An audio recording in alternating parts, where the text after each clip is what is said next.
Alrighty, welcome back to another episode of Doing a Podcast. I have Abby Wing up here. She she wears a lot of hats, a lot of leaders, mostly involved in ag as the ambassador of the College of Life and Human Sciences, right? Or No, what is the College of Agriculture and Life Sciences. I knew it had life sciences, but I couldn't remember what the actual title of. Do you know how many colleges are at Iowa State? Like 7. Okay. Yeah, I'm actually training to be a star. No, not star.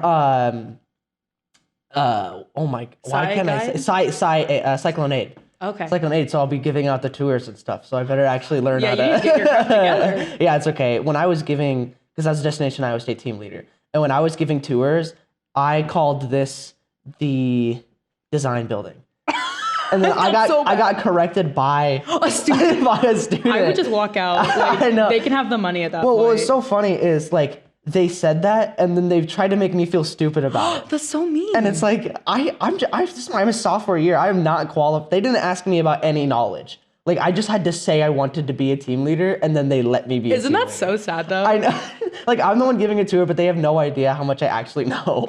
There's like, he's been here before. Yeah, they're like, he went to school somewhere around here. Yeah, I could have been an off campus. Like I could have never actually seen campus, and I'm responsible for like leading these kids. Like only here. Online classes, never been to Iowa State. You're like, where are we? Yeah, it's like I've actually never been to campus, but I mean, First time for all of us. There were a ton of things where they'd ask me questions, and I was like, somebody knows it. It's just not me. You know, so Destination Iowa State was an excuse to hang out with a bunch of children. Incoming freshmen. Okay, we're not even that old to call them children. Actually, they had like a choir of kids, Cute. And it was like 4th grade, and they all looked like they were kindergartners. And then at Destination Iowa State? Iowa State. No, not Destination Iowa State. Just Iowa State in general. Fair, fair. We had a bunch of 4th graders coming into their freshman year of college. Actually, they're so smart nowadays. Yeah, I'd say they weren't like me. You know what I mean? So, but yeah, Abby Wing. Yes. Tell me about some of the things that you were involved in, because you had a checklist of things. Definitely, like one of the most things going on your questionnaire. I don't know if that's a compliment or you need to calm down. It's something. It's something. It's something. For sure. I won't say more. Okay, yeah. Well, so I am currently the 2nd vice president of Sigma Alpha. That is a professional agricultural sorority. I'm also the president of the professional agriculture students, where we compete at state and national competitions for agriculture-based like areas, career readiness skills, that kind of type of stuff. I'm also really heavily involved in the Christina Hixson Opportunity Awards Foundation situation. That's actually where I met Elijah, unfortunately. Yeah. Oh, wow. Yeah, sorry about that. But I was just finished off my term as a peer mentor, and I also am serving on the Hixson Student Board, where I kind of do programming, and then I also am a student office assistant in the office, also with National Student Exchange. So. Wow. Yeah. I never got Target. Yeah. Yeah. That's the most important one. No, really. That's like my actual career. The episode that released today, like 30 minutes ago. Oh, wow. We have your enemy Walmart worker. Okay. Yeah. So, I've actually had 2 Walmart workers on here, so it's fine. It's finally time we got some Target. No, literally. Yeah. Come on, guys. Okay. Target is objectively better. Well, 100%. Yeah, but you know, we gotta allow the Walmart people to exist. Yeah, they're not lower class citizens. They're just 2nd class citizens. They're just not Target people. Yeah. So. But let's talk about Hixson and the scholarship first. Yes. What is that, and okay, what do you do for that? So the Christina Hixson Opportunity Award is given to students that so they're first-year students at a university. So they could have taken a gap year from high school or whatever. It's just their first year, like at a university, couldn't have transferred from community college. And it's only given for students that live in Iowa. So it's 100 scholarships, one for all 99 counties. Polk gets 2. I'm from Polk County, so wow. Yeah, really cool. Sorry, I don't know why I get so close to it. Anyway. Audio listeners, you're welcome. You're welcome, everyone. But so the scholarship is a half tuition scholarship over your 4 years at Iowa State. So it maxes out at $18,000. And it's given to students that have faced adversity. So that can be financial problems, family problems, mental health. Like it's just someone who is promising and that have struggled in life and are able to overcome those struggles and be a good college student. Yeah. Yeah. from personal experience, the Hixson scholarship is super OP, like really awesome, like place, and they've done so much free things for me that it's actually unbelievable. Like they have that study center and snacks, and that you didn't go because you weren't cool enough, but the etiquette dinner, that was the coolest thing. Yes. Like just for free, and they hired this like professional speaker or this professional girl who's like good about teaching people about etiquette. She's like a professional, like I don't even know, businesswoman. I don't know what she's just a girl boss. She's just she just girl bossed the whole thing. And she just taught us how to like hold our forks and stuff. And like everyone was wearing like nice clothing, and like it was a couple course meal. Like it was like a really good free, completely free thing for them. And they gave us headshots too. Right. And you don't realize how important, like, and going back to the etiquette dinner, you don't realize how important that is until like you're in like an etiquette dinner kind of thing. And you're like, what? Why is there so many forks on the table? You know what I mean? Like I went to, I don't even know where it was, but it was just like a professional dinner, and I've never been to one before. And I'm just like, what are we doing? What happens? Like, where's the pizza? Like, what are we doing? And like, there were courses, there were different forks, there were a lot of like napkins. There's just a lot of things. And you're also not supposed to eat till everyone gets their food, which I'm a big eater. So like when I first learned that, I was like, are you serious? But anyway, yes, etiquette dinners are important. No, it was super cool. And the fact that that was one, and they've put up a bunch of advertisements for like movie nights or like celebrations and stuff that and are you don't go to them. No, I don't. And you need to. No, I help plan those. I really. And you don't go. Yeah, it's because I know that you plan them, and so I figured that they'll be really bad. That's actually very valid. That's probably why no one goes. So. Yeah, because I'm not there. No, but yeah, but super awesome program. And so you were a peer mentor, which means what? So it means that I led a group of first-year students with a co-peer mentor, and I kind of was their tour guide throughout Iowa State, is the way I like to put it. Because they come to campus, and they're kind of like, 30,000 kids, like, what is happening? I don't know what's going on. And then I'm there like, hey, guys, it's totally fine. Like, we are here for you. Everything's going to be okay. So each week I lead a lesson with my co-peer mentor, and it talks about different things about the university, financial aid, wellness. It's just kind of like a crash course to being like an adult college student. And I love all of my mentees. I don't think any of them are watching this, but if they are, I say send it out. Do some plugging for me. No, I'm a big marketer. I'll market this. But it's a really great safe space for students, because especially with the scholarship, it's given to students that haven't had the easiest upbringing, and students that maybe they're from like rural areas. So they come to Ames with all of the students, and they're just like, I'm going to drop out. But the Hixson scholarship's like, actually, no, you're not. Like, we're going to help you through this. Yeah. And that's the best part, is that not only do they give you an unholy amount of money for your tuition, but they also help you want to stay in college. Exactly. It's like an all-around thing, which is something that I wasn't expecting from it. I was just like, obviously extraordinarily grateful with the stack of cash. But beyond that, they like, even though I wouldn't say I learned a ton, but they were there to help me try. You know, like tried to teach me. And then they do like those meetings to check in, which I had personally with you, which I think is so funny.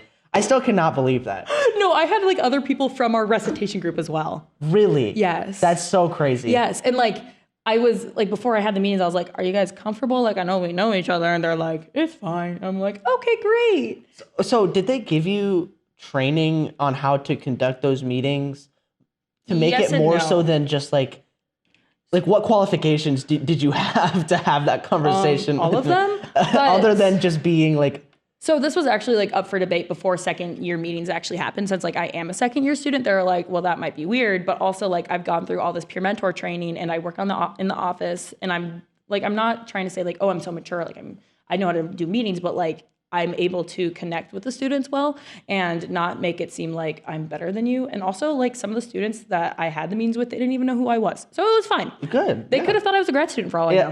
So. Yeah. Because the one meeting I had before that was with like a 25-year-old grad student. Yes, exactly. So completely different to just like sit across from you and like tell you about my how things are going. Yeah, like how things are going. It was so weird. It's awesome. That whole program is great. And so I kind of just wanted to spend this time to just give them the plug that they deserve. Yes. And like on a real note though, if you know any high school seniors in the state of Iowa and that are going to Iowa State, They don't even know if they're going to Iowa State. Just tell them to apply for the scholarship. That's the biggest thing. Like, I didn't even hear about it. The only reason I heard about that is because my counselor sought me out and talked to me in person and said, you need to apply for the scholarship. That's the only way that I found out about it. Which is great that it happened to you. But there's so many kids that don't have, and a lot of counties, don't they not get any participants at all? Like, our numbers, so like the application for the 2023 Hixson Scholars closes January 3rd. And we are probably like at a fifth of the numbers that we had like our year when we applied. Yeah. That's so bad. Exactly. And why? It's laziness, to be honest. It's the fact that the counselors aren't giving out this kind of information to their students when it is $18,000. Right. And I literally, I emailed back home. Like, I didn't hear about the scholarship from my counselor. My sister roomed with a Hixson scholar. And that's, how I figured out this was a thing. Which is insane. Yeah. And I'm like, oh, I've been through crap. Like, I can write an essay about it and get the scholarship. And I did. And so then I, went and talked to my school about it. I talked to my FFA advisor, my county council for 4-H. I'm just trying to spread this to everyone, because everyone deserves an opportunity to go to Iowa State, and everyone deserves the ability to not have to pay for it. Yeah. You know what I mean? It's like half of your tuition covered. Literally. It's one of the most beautiful programs at Iowa State is this scholarship, because it's just an old woman who has a ton of money, who is just Christina. Giving it out to people, and then not only giving it out to people, but teaching them how to be successful. Right. And the fact that this isn't the most well-known big program blows my mind. It's a travesty. No, literally. Yeah. So, for lovely viewers at home, all 12 of you, talk about this, please, because both of us could attest to the fact that this needs to be something that is well known. I quite literally joined the class of 2027 Facebook group for all the incoming freshman students, and I was like, hey guys, there's this really good scholarship, please apply for it. Did you really? Yeah. So now, and I'm still in the group because I'm gonna make another post eventually, and I'm just one person liked it, but now I'm getting a lot of freaking what are they called, notifications oh, so and so posted, and they're like, I'm looking for a roommate, and I'm like, I don't want to be your roommate. I want you to apply for my scholarship. You're a hero. First off, that's good. That's good stuff. You. Good tell stuff. Nicole. Yeah, I was to say, I'm gonna tell Christina herself that if I don't get to meet Christina by the time I graduate Iowa State, I'm gonna have a problem. Yeah, I was surprised that they didn't shove her in our faces more than they did, because she's such a G. No, literally. That scholarship, that program is just fantastic, and it's nice to have someone on here that understands that from experience. Yes. And I reached out to Jaden. Ulrich? Jaden Ulrich, the student body vice president, and hopefully he'll touch base on the. Because he did come and talk to the first year scholars to talk about student government. So. Oh, okay, yeah. Awesome, yeah. Because I met him because he talked to our hall council in Willow, and he came and talked to us, which was adorable. But I want to have him on here and then talk to him about that. But enough about Jaden. This isn't Jaden's episode. Yeah, this is. But Jaden, if you see this, reach out to me. Because he definitely watches this podcast. Yeah. But yeah, the Hixson thing. Is there anything more you want to touch on with the Hixson program anymore? I just love it. Yeah. I don't know what to say. It's great, and I honestly feel bad for people that didn't hear about it, because there's so many students that I run into, whatever. They're like, I didn't even know this was a thing, and I'm like, oh my gosh, sorry. I'm very, very angry about that. Yeah. But I want everyone to know about it. It's so great, and especially for students that are like, I can't even afford to go to Iowa State. Just apply. Yeah, just you see can what get happens. it, right? I don't know how maths, but in theory, it'll be fine. Mm-hmm. Yeah. Mm-hmm. Yeah. My girlfriend actually applied for the Hixson scholarship. So tell me, maybe you can get her in if we. I mean, I do read the applications because I work there. But, yeah. But that's a FERPA thing, so I don't know. If you could pull some strings, or. I'll just give her my money. Honestly. Yeah, I'll just pay her for it. Yeah. But I think the most important thing that I wanted to talk about on your questionnaire is the milk in cereal is gross. What does that mean? Okay, so defend yours. This isn't a podcast. This is a consultant. This is This is me helping you on this issue. I love dry cereal. It's a great snack. I don't know why you would ruin cereal to put it in a bath of milk. Like, what is the point of making good, crunchy, yummy cereal, making it soggy? If I wanted something soggy, I would have oatmeal. Can you hear your voice reflecting off the walls? And then you can understand your own voice. Yes. Spewing the garbage that you're spewing. Get out of here. Also, I literally had to search, like, what is a hot take? Because I just couldn't comprehend, like, what that meant. What the term meant? Yeah. I was like, am I stupid? That's my favorite question. I think it teaches me the most about the people that I'm interviewing. It's like, it really points out the red flags. Yeah. Yeah. I'm just waiting for the moment where someone says a take that's like so steamy hot that I don't even have them on the podcast. Where they say something that's so bad that I'm like, yeah, I can't. I can't. You're a monster. Yeah. Cannot be on here. Well, I've had some pretty gross ones. I was still on it. Yeah. That was teetering. Or I was gonna put ketchup as gross because I also don't like ketchup. Yeah, that personally that's worse for me because I love ketchup, but I'll allow that because that's a more commonly held opinion than. So is the cereal thing. I love dry cereal as a snack too. Yeah. Don't get me wrong, but that doesn't mean that milk cereal isn't fantastic. That's so gross. And then when they drink the milk afterwards. That's disgusting. I can't do that. Okay, I don't do that. I'm glad we agree on that. That's good. There is a middle ground here, and we struck it. We have some standards. Yeah, yeah. So I actually wanted to ask you about more so. I wanted to talk about agriculture and just like the whole agriculture vibe because that is very foreign for me. Yes. But it's actually a humongous part of Iowa State. 100%. Because Iowa, first off, is in the heart of Iowa, but we have like one of the oldest ag programs in the country, right? It's something egregious like that, but right, yeah, and then super good. But talk to me about that and what your journey with that is. First I want to start off with why Iowa State like is predominantly agriculture. Some of this is true, some of this is just like me putting it together, making it make sense for me. Sounds good. Yeah. So Iowa State is a land grant university. It's the Morrill Act, which is why there's like that Morrill Hall on campus. And that was given to different universities because they gave them land to do their university stuff, like for farms and all that stuff. And that's where Iowa State was like, okay, like we can research this and like we can do science and we can just make it happen. So there's that. Mm-hmm. So that's why they're ag and it's part of the reason for sure. Yeah. And you obviously will have a lot of in-state kids who grew up around farms, grew up around agriculture, and they're obviously going to want the cheaper ticket to go to like a renowned farming college, which is also Iowa State. Yes. Sorry. I wasn't following. I was like, huh? But then now I'm following. Yeah. But then another thing I want to touch on. So my goal in life. So I'm agriculture education. Like I want to be a teacher. I want to be underpaid the rest of my life. I'm just kidding. But my biggest passion is connecting students or just people that haven't had an experience with agriculture. Like I want to teach in urban Iowa in the future, like Des Moines, that kind of area, and get students to realize like you do have a place in agriculture. Like you don't have to like go milk your cows at 4 a.m. to be in agriculture. You know what I mean? Yeah.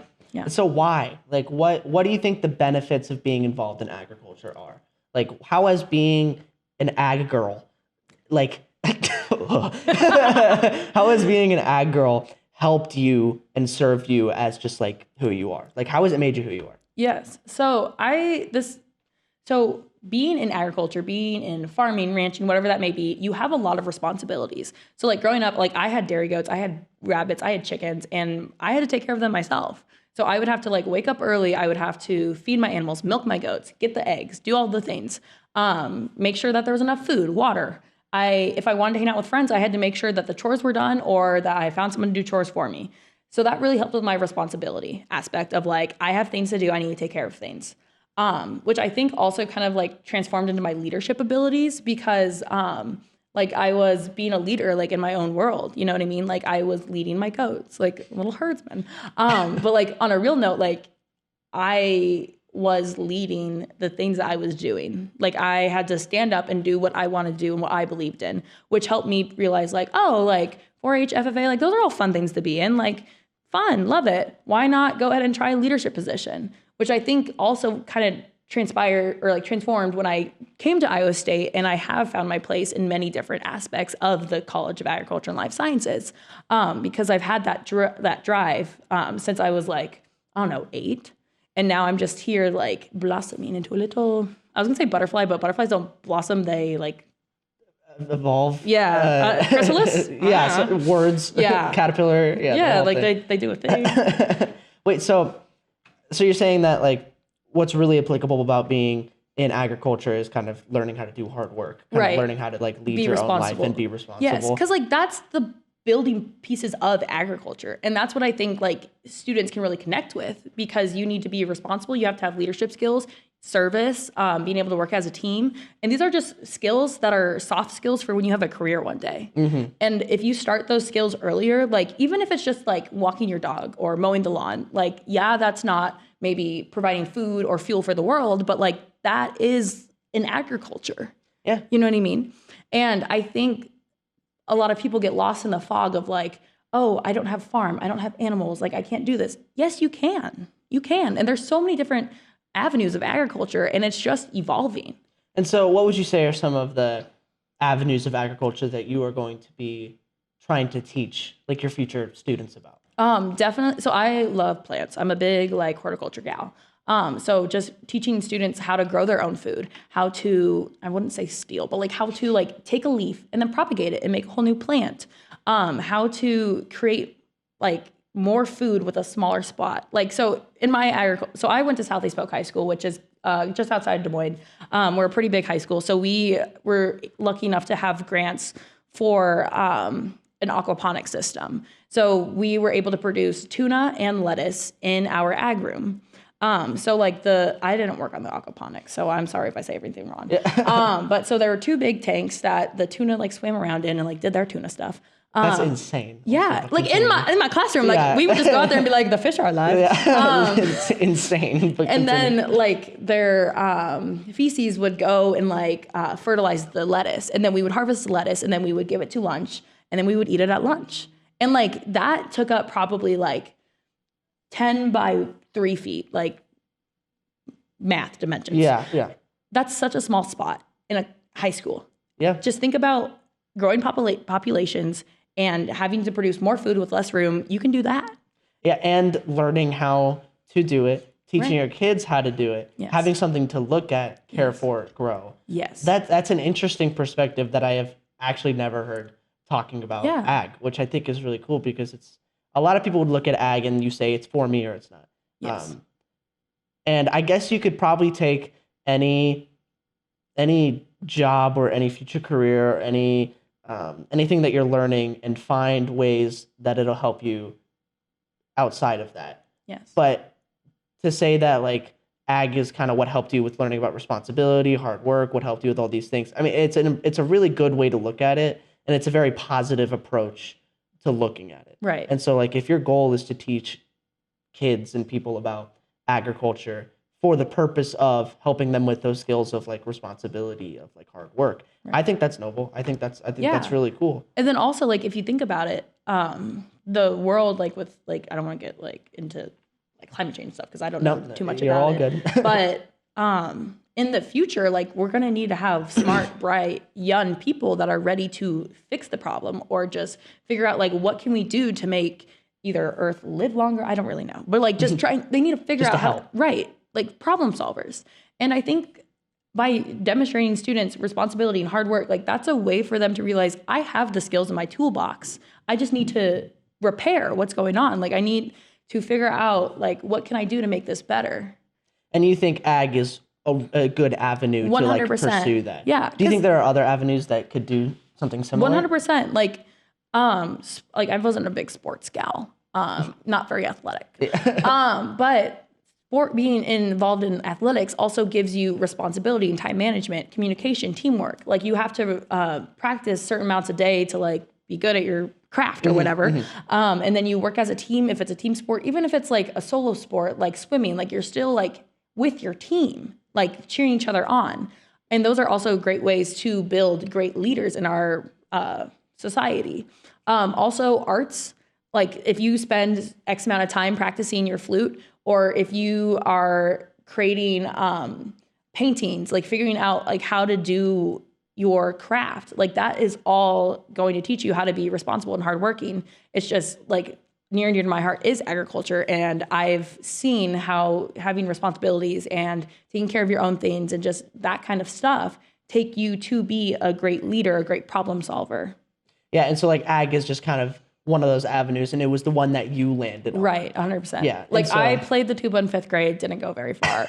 And I've been in. Can you imagine fifth grade me? I'm really trying to imagine that. That's it good. was bad. That's good. And I had like side bangs. It was just made it worse. But and you were like the farm girl playing tuba in 5th grade. It's pretty classic. I was really cool. Pretty classic. Pretty classic. Yeah, I had purple glasses. That's good. That's good. That's good to imagine. And so, I mean, you're kind of climbing up the agriculture corporate ladder. Do you think that a lot of other ags share this perspective on agriculture, or are there people that maybe haven't really learned responsibility from doing ag, haven't really learned these things? See, that's a great question. And I think that comes down to a lot of like my personal opinions. So there's a big avenue in agriculture that is like the show side of it. It's like sport. Like they buy like $1,000 cattle and they show them. Like, yes, they're raising them, they have hard work, but at the same time, like it's more of a sport than like a lesson learning. Like my farm growing up was a hobby farm. It was just a bunch of like, hey dad, can we get a bunny? And he's just like, I guess, yeah, whatever. And so that was kind of me figuring out like, do I have money for this? How do I make income? Like for a hot second, I tried to make money off of goldfish. So I bought goldfish and I was like, they can repopulate. And so you'd sell goldfish? You're trying to have a goldfish farm? It didn't go well. My goldfish died. Every goldfish dies. I've never heard I've never heard of a goldfish baby. Have you Guppy? Okay, fish expert. But like, have you seen like the grown-up goldfish that are like huge? I wanted that. That would be awesome. It would be awesome. Yeah, that's a lot of commitment. Like the goldfish that's like this big and you can like grab it with your hand. Just manhandle it. But that didn't happen for me. Yeah, but anyway, so like there's that part of agriculture that I guess, in my personal opinion, with the people that I have met, they might seem to slack off a little bit, or they have the money to buy all these nice things. So, but that also just might be me being poor.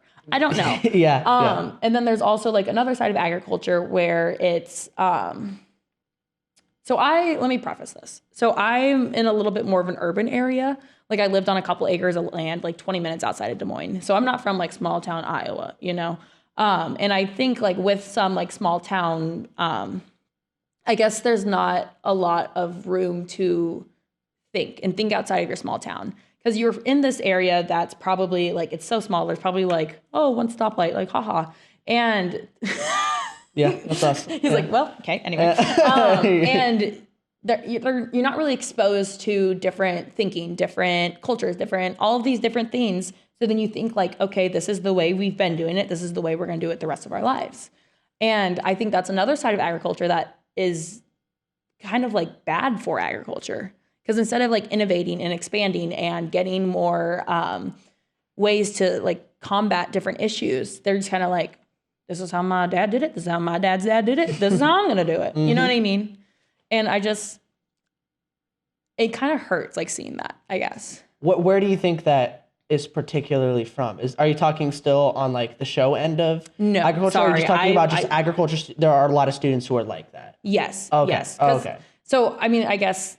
Do you not think that like sense of responsibility or that sense of like hard work could still come from a farm like that? Or do you think it's just less, it's less problem solving because they didn't have to problem solve. They learned it from previous people and they never changed. Yes, exactly. That's kind of like where the thoughts were in their way. Okay. Because like, yes, they're problem solving. Yes, they're hardworking, but it's kind of to the point where like, I'm just doing what everyone else did. Yeah, it's less mindful. Yeah, it's like herd mentality or whatever it's called. Okay, yeah, I get what you're saying. And so, what kind of proportion of agriculture students do you think fall into that kind of category? Do you think? Oh boy. Do you think you're in the minority in the way that you see agriculture? Definitely in the minority. Okay. 100%.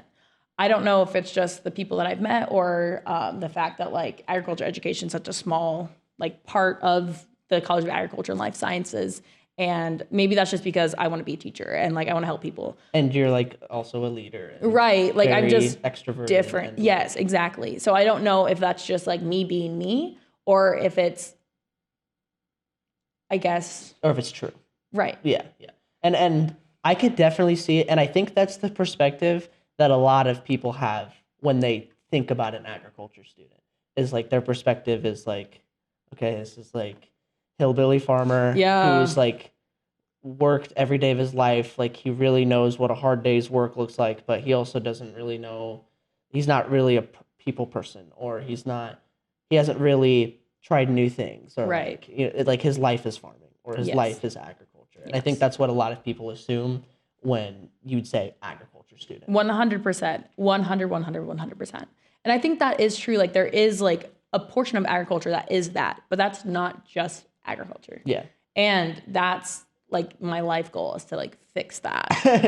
Hey, you're on the podcast preaching. Everyone watches this podcast, so really I'm halfway there. I'll say you got to send this out to every group we have. But not because I want this podcast to be famous or anything. Definitely not. Just unrelated, just to send that. I have message. a pretty big Facebook following, so if I send this out there, at least my mom will watch it. Hi, Mom! This episode gets like 2,000 views or something ridiculous. Oh my gosh, that'd be insane.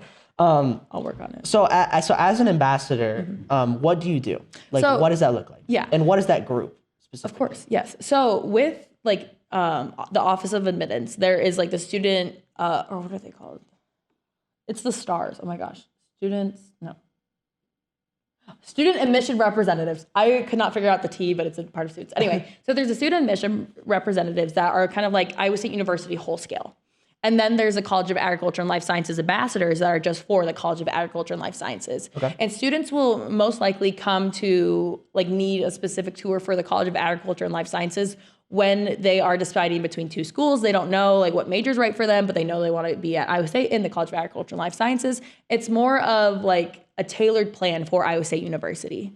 And then we also do programming for like FFA. So when the Iowa FFA conventions and Ames, we do a lot of programming for them, or with different chapters on their way to national convention in Indianapolis, Indiana, they'll stop by and we'll give them like a tour.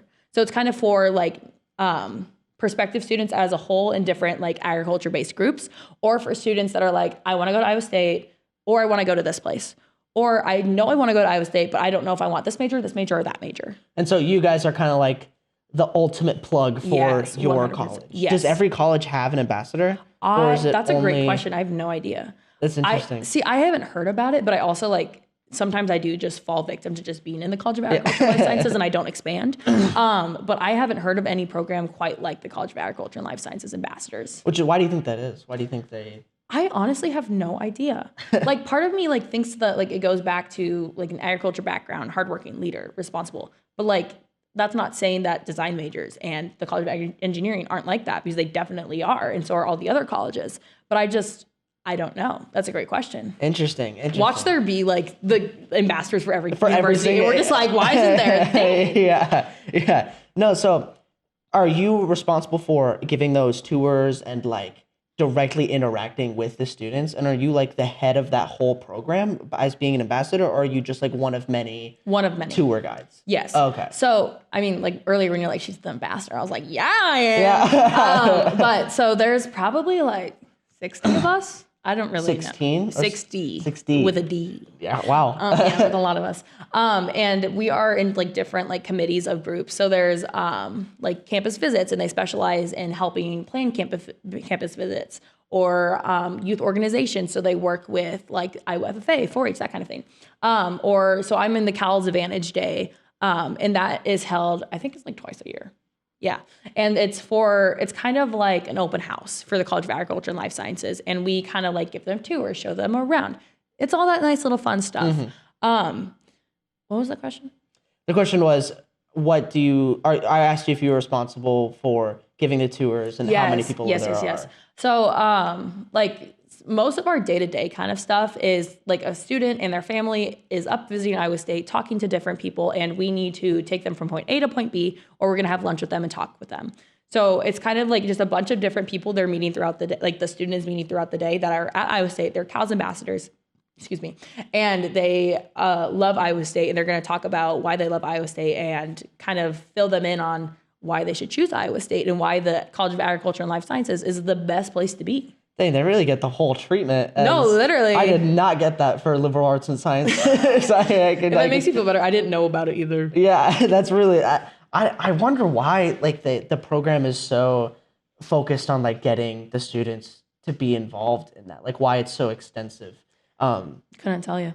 Yeah, I really have no idea. it's cool that you're a part of it though. Mm-hmm. And that has to look really good on like does. a resume for It does. like teaching it. That was kind of the next question that I was going to ask is like when you're building, because do you know how many students there are involved in CALS, like in who have CALS Lot? majors? If you were to guesstimate, I it's would like say probably, thousands. Yeah, no, 100%. Are we including vet students or no?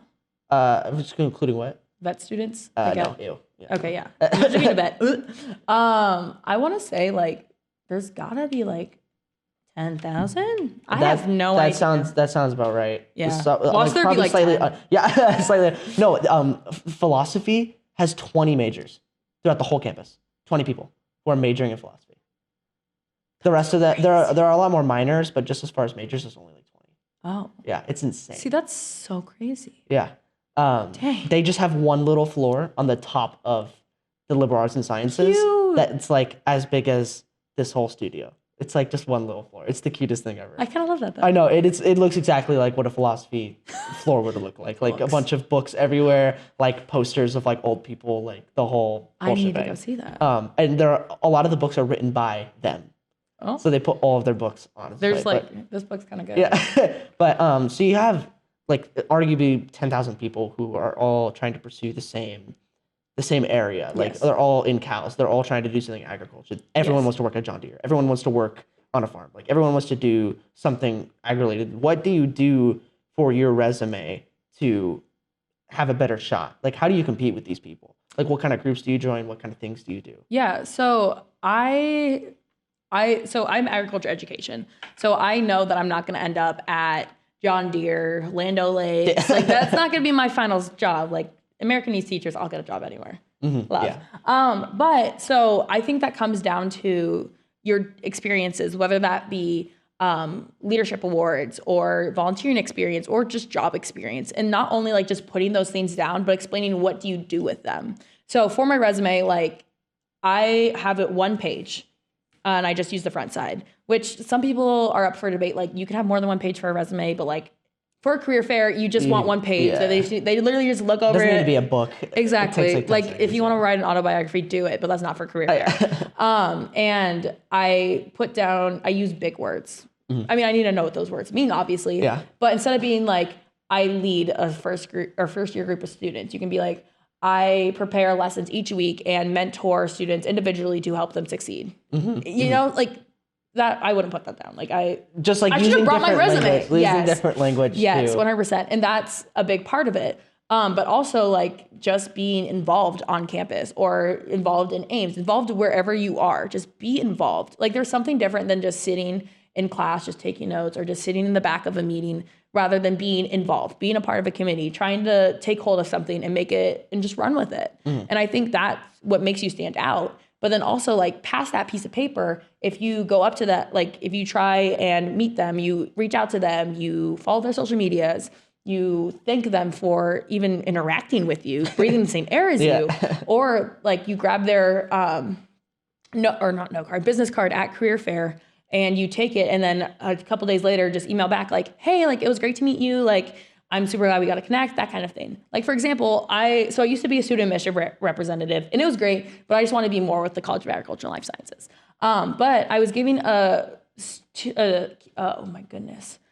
residence hall tour to the Nebraska Department of Education in like the career career and tech education, like the director of that, her son was thinking about Iowa State. And I was giving the tour. I told them like, oh, like I'm majoring in agriculture education, whatever. And she gave me her card. She was like, if you ever want to teach in Nebraska. So then I was like, great, like awesome. Wow. I mean, Nebraska, but Ew.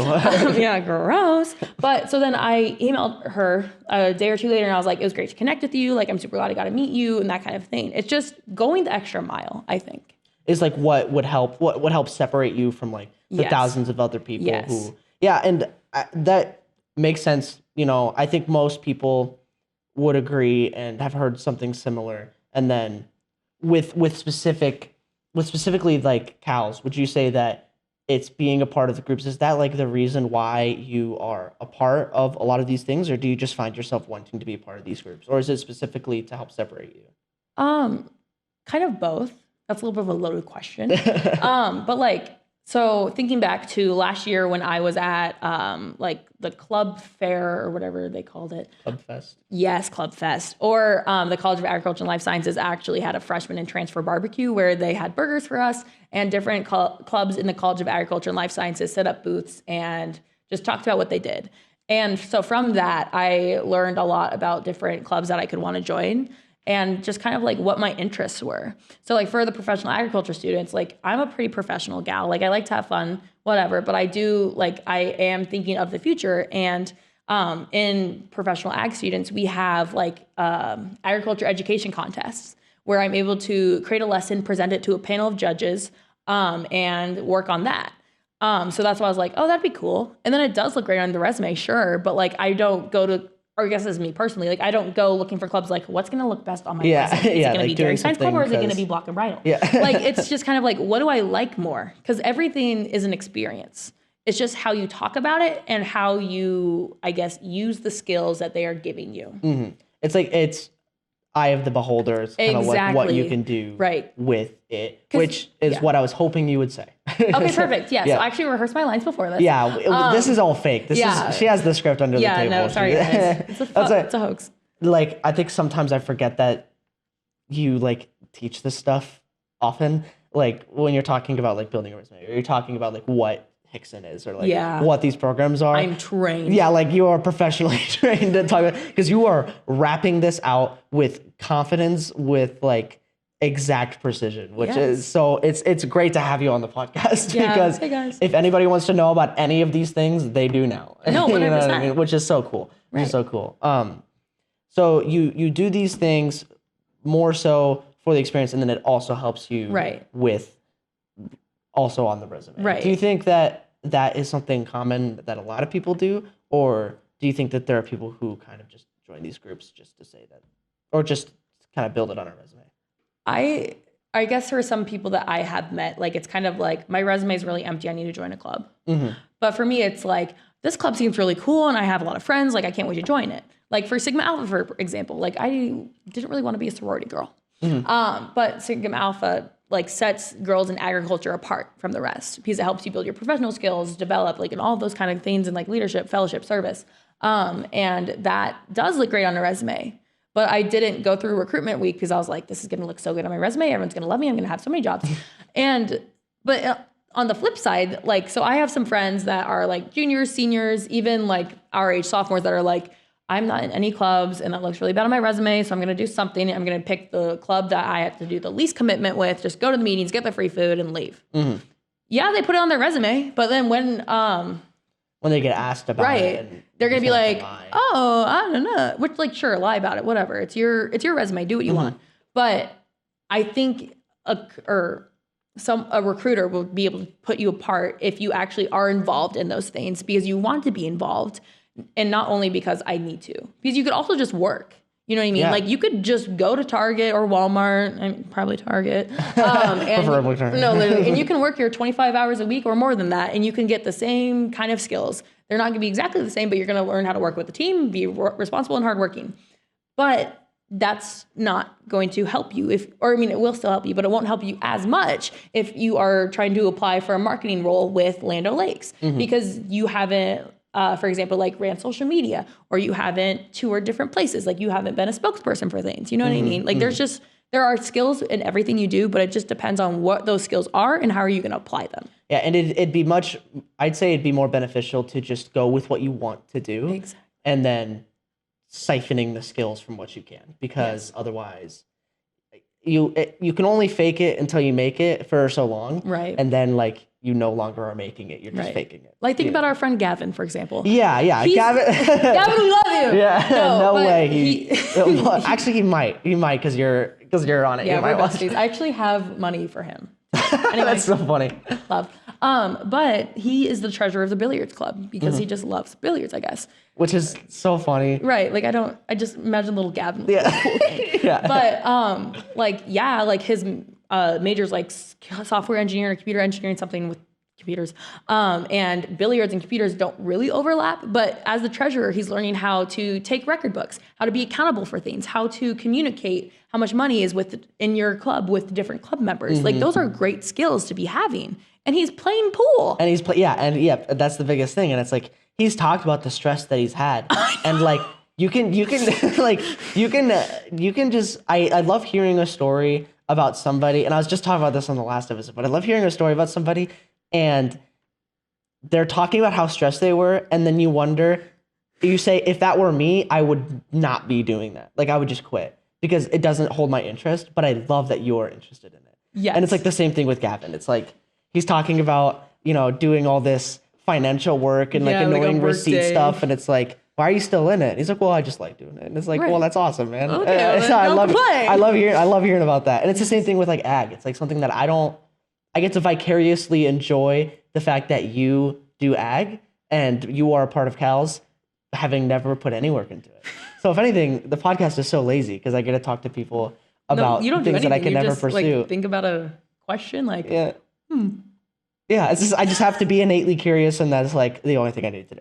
So it's such a lazy, good excuse to just like listen and like absorb as much of other people's lives as I possibly can for free. Yeah. So, oh, wow. Super good. Super good. But I think that also like goes back to like connecting with people. Because another thing I love about being involved in different aspects of the university is you get to meet so many different people and you get to hear all of their wisdom and like what makes them tick and like all these fun things that you can take back to yourself and be like, oh, like that's really cool. Like I never thought of it that way. And then you can develop more as a person because you're like, Joe Schmo over here gave me this idea and that's so different than like what I've thought about. And I can think of it on a more broad spectrum.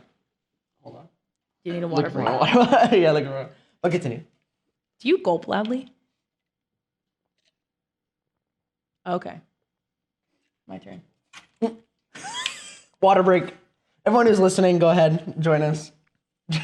Well, okay. You are allowed to go. Yeah, because I think my swim coach told me this because like when I'm like swimming, whatever, like I'll be like, and like that like does something with my lungs. I don't really know. You are a swimmer? I was. For how long? Like 4 years. I was so bad, but I thought I was so good. The swimming, I don't know. Swimming is so funny because like you think you look so great and you think that you're like the coolest person. And then you look at the video and you're wearing like the head cap. You're in like a Speedo and like the glasses make you look so dorky. The goggles make you look so dorky. And then you're like in the water going, no, literally. And then the action shots, you're like, yeah, like that's not cool. And it's like, it has to be, it seems like it would be the most like romanticized sport. And then like you watch it and you're like, these people look horrible. Yeah, like they're literally in the water for like a minute. Yeah, it's like 1 minute and they walk out and like the moment of them breaching the water and like they're breathing so desperately and water's flying, their hair is all everywhere. It's such a funny sport. I love swimming. No, it's literally so funny. though. Josh, the swimmer, he's we're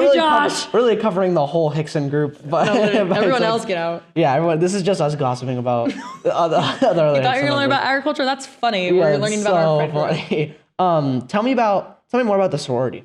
Yeah. So Sigma Alpha is a professional agricultural sorority. We focus on 4 pillars, which is fellowship, leadership, service, and leadership. What does professional mean? Like in the aspect of being a sorority. Like, what do you mean by professional? So we work on more of our sisters in the future. So I guess like we're giving them career readiness skills to succeed. It's not like, oh, we're just gonna go like make bracelets or I've never been to a sorority. I'm so sorry for a sorority. But it's, I guess in my mind, you get something more from it. Like we have guest speakers come in and talk about their careers, or we learned how to do sketchnoting, which is super cool. And if you don't know what that is, look it up, love it.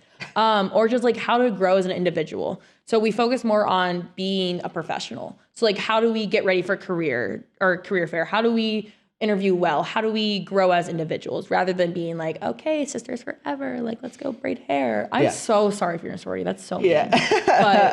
But no, I get what you're saying. So it's more focused on seeing actual growth more so than like connecting students together as friends. Yes. 100%. So do you guys have a house? I think I know the answer to this, but we don't have a house. Some other, because Sigma Alpha is a national sorority. So there's other sororities across the United States that do have a house. We don't.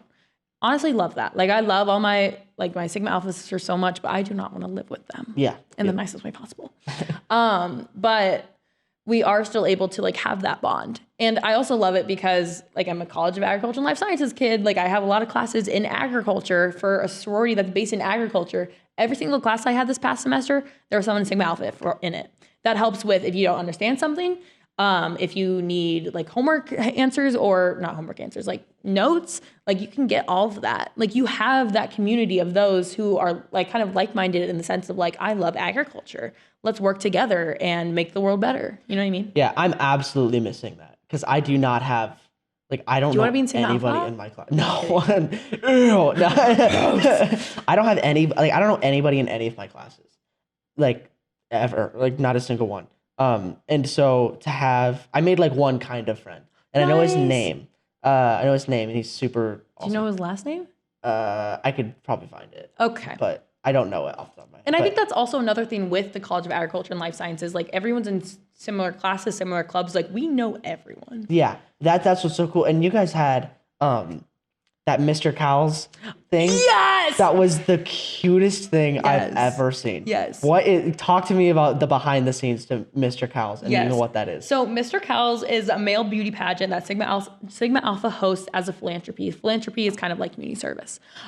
So we have this every year for the start of the College of Agriculture and Life Sciences week, which is just a week to celebrate the College of Agriculture and Life Sciences and all we do, what we Again, another thing that Iowa State gives the college, the Cowles, because you guys have the ambassadors, you guys plug people, and then also, anyway. There's still business week. There's engineering week. It's just we make it a party.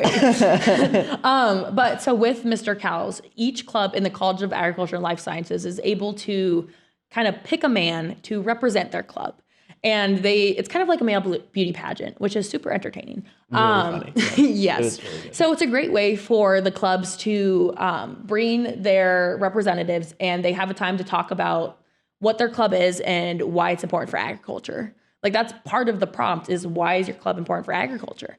And we also have like a relay race kind of thing. That was bizarre. No, a kid like twisted his arm or something. I don't know what he did. One kid fell real bad. Yeah. Really, really and then, bad. So the guy from the professional agriculture students, Jacob Mays, if you're watching this, hey. But so he is an EMT. And that earlier that night, like when we were going through run throughs just to like practice everything, he was saying like, oh yeah, I'm an EMT. I'm like, okay, yeah, like cool. Like I work at Target, like whatever. And then About the same. yeah, like we were both important. Yeah. So we go through the rest of the night, whatever. And then a kid like slides on the floor, and it's a big like arena, so it's like dirt floor. Yeah, it's really nice. And he like does some of those arm shoulder or whatever. So Jacob comes up, he's like, I'm gonna pop it back into place, okay? He's like, yeah, okay. And he pops it back into place. And I'm right by our advisor. She's like, oh. I'm like, oh no, he's an EMT, it's fine. Yeah, he wasn't just messing around with it. Yeah. Because I literally forgot. I was like, what is he doing? He's representing the professional. What's happening? And then I'm like, oh wait, no, he's a trained professional. That's Okay. insane. Nobody could have predicted that they would need EMT training. Literally. Mr. Cowles was the funniest thing to me. Gavin and I went there and watched it, and I hadn't laughed that hard in so long. Oh my God, I love that. Because you'd think that it wouldn't be stereotypically like Cowles or like stereotypically like country, but no, it absolutely is. And like the names were all country names. There's a kid named Kyle Hunter, which has to be the most country name I've ever heard in my whole life.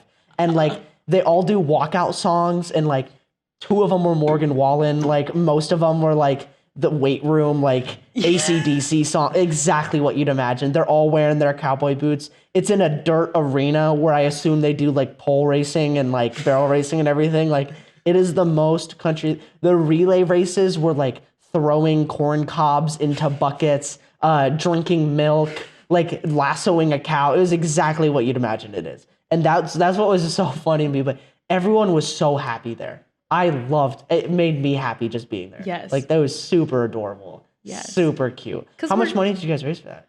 Like thousands of dollars. We made so much more money than we did last year. I don't remember it off the top of my head, but I think it's like probably like $8,000. Yeah. And it donated it all to Food at First, which is it's for people in the Ames community that are able to either go to the free market hours or to the hours where they cook you a nice warm meal. So it's really great if you're in the Ames area and you need some help with groceries or something like that.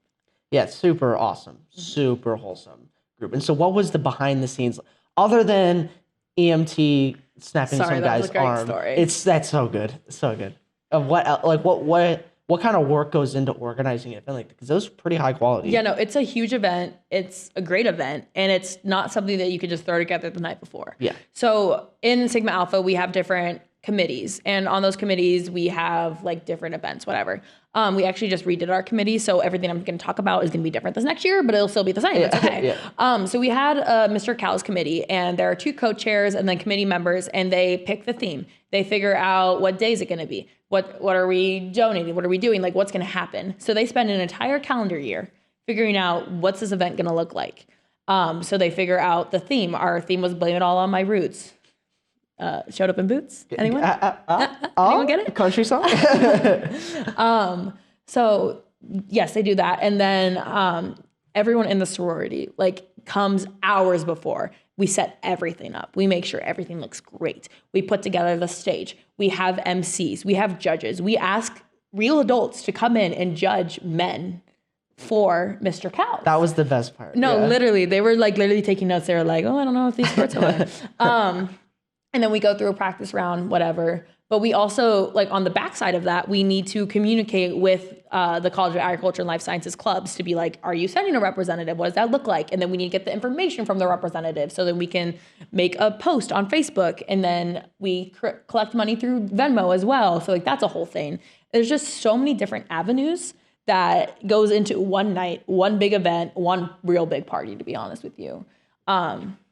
So it's a lot, but then it's over. And then it's like, okay, great. We did it again. Yeah. And the crowd was really into it. Like, yes. We had people, I don't know if you could see the crowd while the actual event was happening, but like every time there were like rival fraternities who were like, anytime their representative would come, they'd all boo. And like all the representatives would like roast other different groups of Cals, and then like one guy had a flag, and then once something happened, he just sprinted across, and then everyone did the wave when he got like it was nuts. And then they did that one moment where all of the representatives run up to the audience and then ask for money, and they're all holding out their Venmos and like holding buckets and like trying to get the most funds for their person. Yes. And it's so awesome seeing, especially guys in like booty shorts and cowboy hats, like running up and down, farmhouse. begging for money.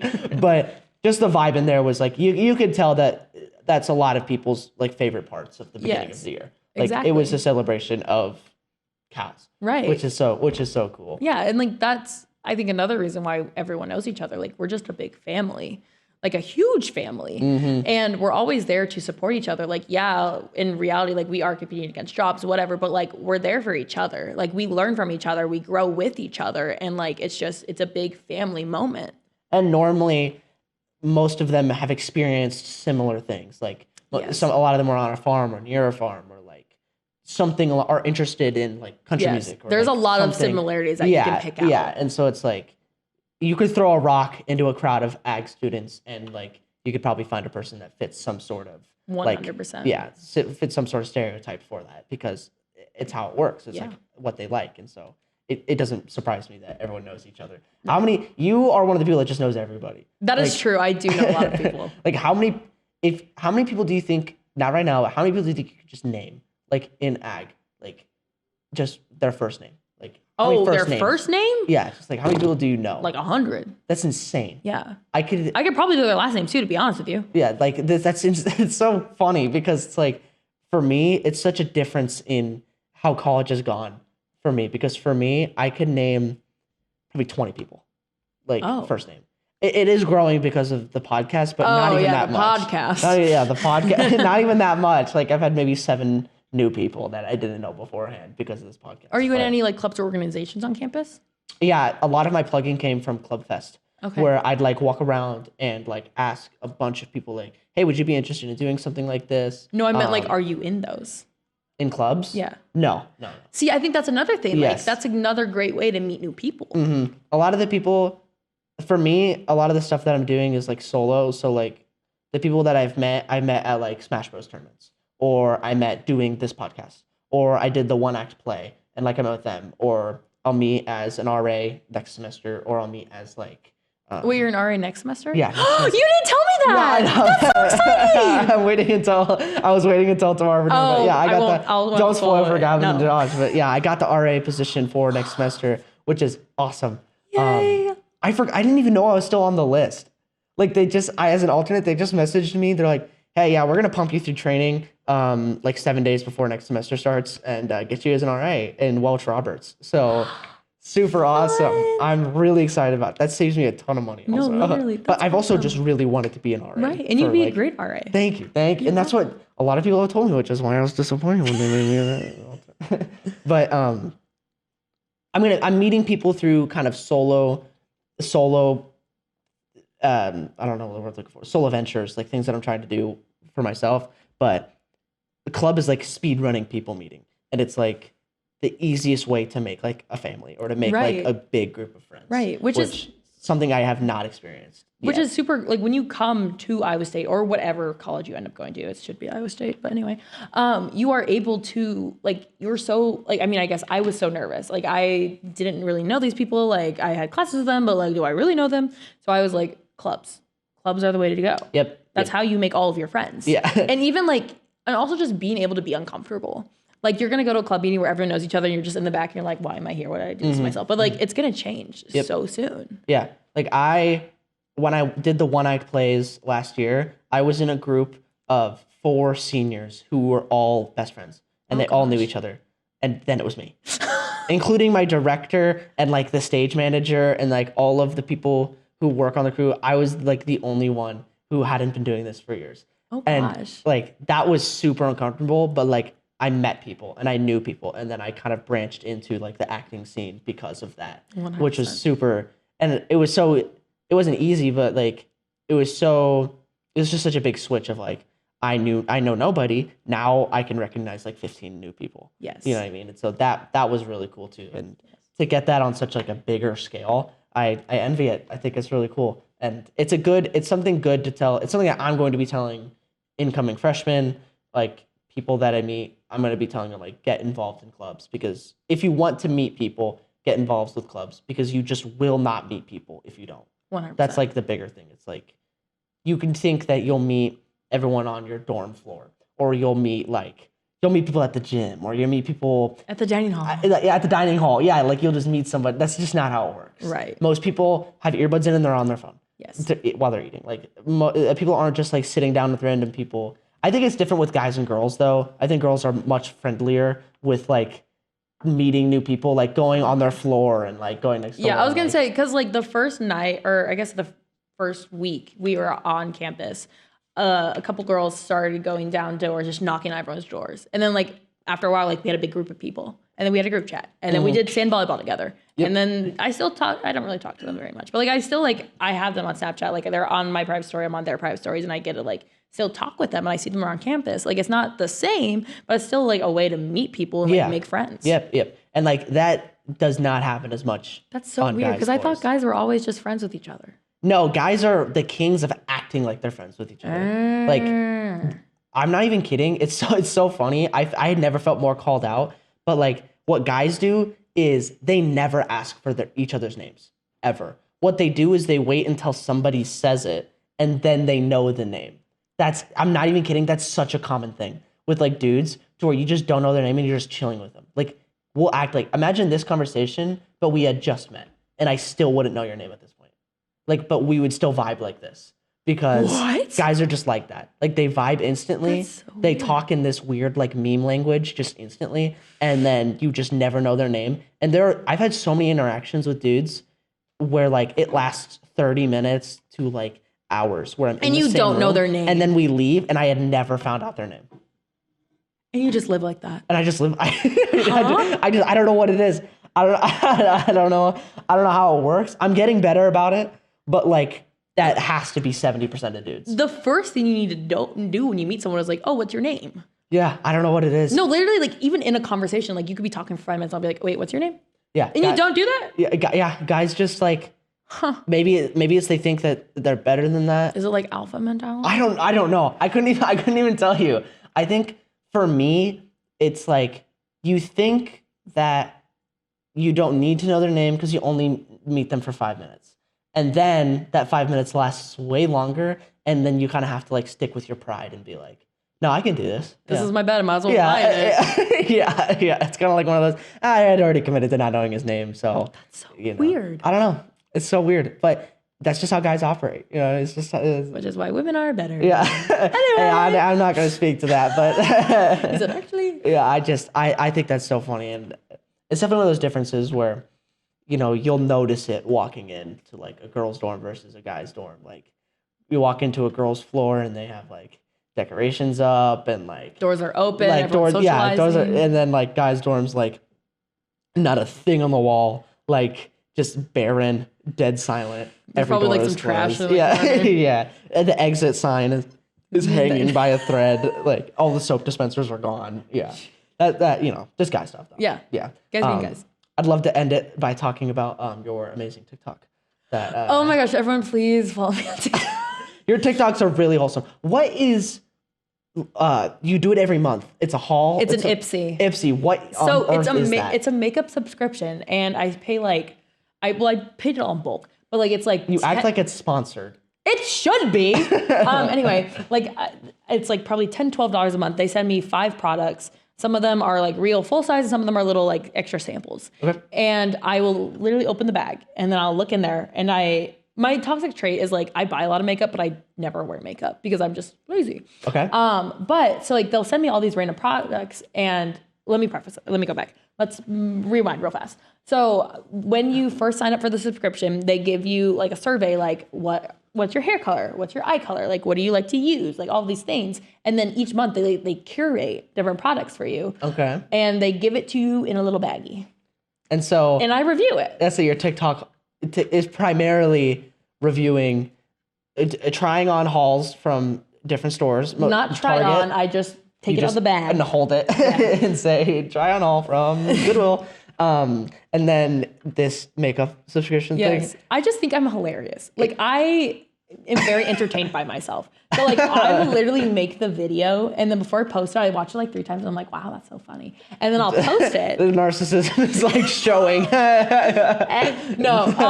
But I just think it, because I guess like I see people do that on TikTok a lot. I mean, sure, like they use like filters and they like edit and they like have followers, but I'm just like, I could do that. Yeah. So I just make my videos. That's the best thing is just like try it. You know what I mean? Right. Like I don't care if nobody watches this podcast. Right. Like I just want to talk to people. Right. And I want to like, I think my conversations are interesting enough to listen to. 100%. You know what I mean? And it's the same thing with, I'd imagine with TikTok. It's Yes. just like, And I also think that people should just be doing whatever the heck they want. You know what I mean? Like follow your passions. Like I'm definitely not going to be like a cinematographer in the future. Yeah. But I like my TikToks. They're just fun. do what you want to do. No, exactly. Do what makes you happy, man. And if if you're gonna spend a lot of time watching TikToks, you might as well spend a lot of Exactly. time. Like I will literally lay on my makes phone sense. just like TikTok. Yeah. And Yeah. I'm like, oh, that's funny. Like I might do something like that. Yeah. You know what I mean? So, what's the name of your TikTok? It's Goaty Girl 224. How do you spell goatee? I think it's like GOATY. But funny story. So I like applied for a position with the Farm Bureau. I actually got offered the position, but please don't do that. And I got offered a position, whatever. But like before I had my interview, I was like, oh my gosh, they might look at my TikTok because they always say like, watch what we post on Watch what social you post on media. social media, 'cause Yeah, and yeah. I was like there's nothing really bad. It's just embarrassing. Yeah. You know. So I was like, okay, I need to change to something. So I said, Goaty Girl 224, and it's GOATYGIRL 224. I hope like after this you just blow up. Like you become massive. No, literally, everyone at Iowa State's like, Goaty Girl, it's her, it's you. Let me get your number, please. I'm like, okay, send me. But yeah, I think your TikTok's funny. I think we'll end it because we're over an hour now. Yeah. Oh my gosh, time flies. I say you were talking about like, oh, that's a long time, and I was like, these are the fastest hours of my life. I can tell you that right now. I imagine you have a lot of plugging to do. So go ahead and just like talk about the groups that you're a part of, what you want people to join, what you want people to talk about. Just let it out, and your TikTok, obviously. As just closing remarks. Okay, closing remarks for me. So I guess I'd be to give advice because yeah, you guys can join Sigma Alpha, professional agriculture students, the Hixson Opportunity Awards. Do that if you want. But I guess what I want you guys to all take away from this is just do what makes you happy, but also think outside of the box that you're already in. Like when you come to Iowa State, like it's kind of like a culture shock. Like it's so huge. So find the places that make you succeed. Find the places that you're able to grow as a person and make friends and just make yourself uncomfortable. That's how you grow. Wow. That's awesome. Thank you. Really good. Really good. Couldn't have said it better myself. So yeah, I think that'll be the end of this episode. All right, I have to stop the habit of saying we'll do another. There may be Maybe. another. So sorry, a lot of conversation about whatever. I always end every episode by saying we will do another. But I'm waiting for the person that I don't want to do another with, or that we shouldn't do another. And so then the whole audience will know that I don't want to do another episode with them, and I don't necessarily so it's like a little want them. clue. Yeah, so it's like I need to stop ending every episode by saying. Am I the "We should person do you don't another." want to have another episode? No. Is this a sign? No, not at all. Should I just leave now? Yeah, no. Anyway. So are we not hanging out tomorrow? Yeah. Yeah. So, yeah, this was Abby Wing. So, see you guys in the next episode, I guess. See y'all. I won't be there, but All right. bye. I don't do anything right. No. Okay.